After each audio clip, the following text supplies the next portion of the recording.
On the weekend, kids were certainly enjoying tobogganing. Boy, they used everything from traditional wooden sleds to saucers, inflatable snow tubes, and carpets. But concrete? Well, engineering students at Western built the best concrete toboggan in the country for the first time in its history. The team from London won the Great Northern Concrete Toboggan Race. Here to explain is Rob Volko. He's a fourth-year civil engineering student and captain of the Western Toboggan team. He joins us on the phone now. Good morning, Rob.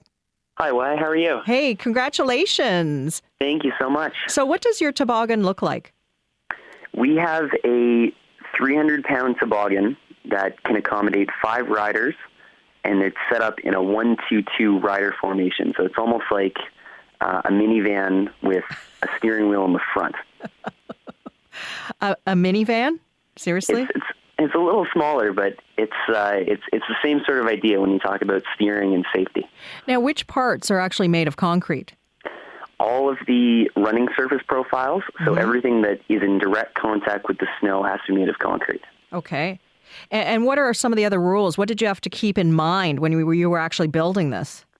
Well, like I said, the whole toboggan has to weigh less than 300 pounds.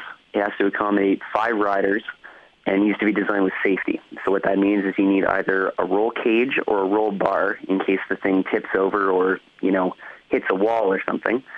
And then you also need a working steering system and a working braking system in case your toboggan gets going too quickly or in case you start going out of control. Oh, and did it? No, fortunately ours stayed safe. Every toboggan is designed for a crash at 80 kilometers an hour. The top speed at this year's competition was 35 kilometers an hour, so it was very, very safe. There were no injuries. And ours made it down the hill this year, actually, for the first time in, I think it's 5 years for our team, which is a pretty big accomplishment for us. Wow, so you're saying that it actually stayed intact? Yeah, it did. It's the whole frame of it is made of aluminum, and it's all welded together by guys on our team. We get the training done at Western, and we get all the construction of the toboggan done in-house. Yeah, it sort of almost looks like a geodesic dome. Yeah, it kind of is. It's got snow fence on the side to keep everybody's arms in place, and it's got openings on the top as well in case, like I said, if it rolls over, then people have a means to escape it pretty safely. Okay, so you've got your little bobsled team almost there, going down the hill. How are you actually judged? The competition was held in Vancouver this year, and so was it about the speed? Was it about the fact that it was intact? How do they actually judge you?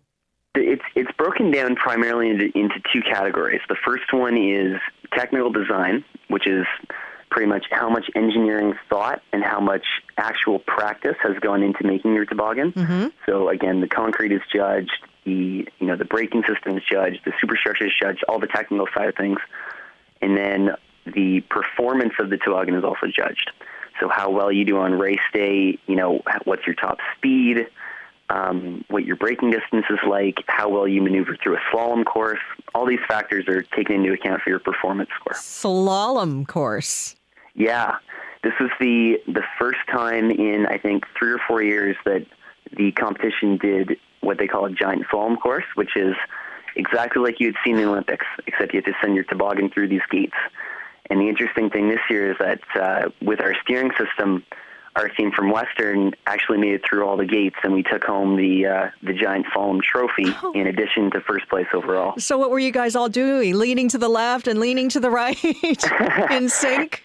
Actually, just the opposite. We found that in previous years, if you have too much weight shifting in your toboggan, then it becomes very unreliable, and it almost becomes prone to fishtailing, which is much like when you're driving down a car on an icy road and the back swings out. So the idea is that we wanted to make it a lot wider and a lot more stable, lower the center of gravity, and really try to improve maneuverability. Oh, see. So actually, no one was weight shifting at all, and we got the win.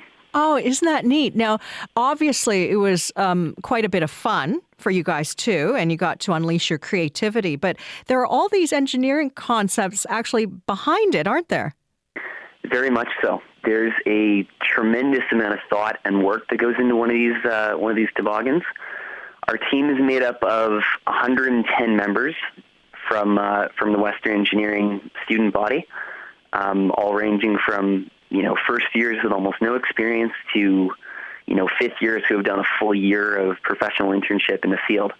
And every time one of these gets built, we have to submit a technical report to the organizing committee at the end of the year, which pretty much summarizes all the design decisions we made and all the reasons why say we chose aluminum over steel as a frame material. Well, very cool, Rob. Congratulations once again. And I hear you guys are actually hosting next year's event. Yeah, so that's kind of the unique kicker here is that now that we're the championship team, we're actually going to be hosting the competition in London next year. And I'll have to double check on it, but it might be the first time that a school is the defending hosting champion team. Well, congrats again, but don't try this at home. Thanks, Rob. Thank you so much. Goodbye. See ya. Rob Volko is captain of the Western Engineering Toboggan Team, winners of the 2013 Great Northern Concrete Toboggan Race.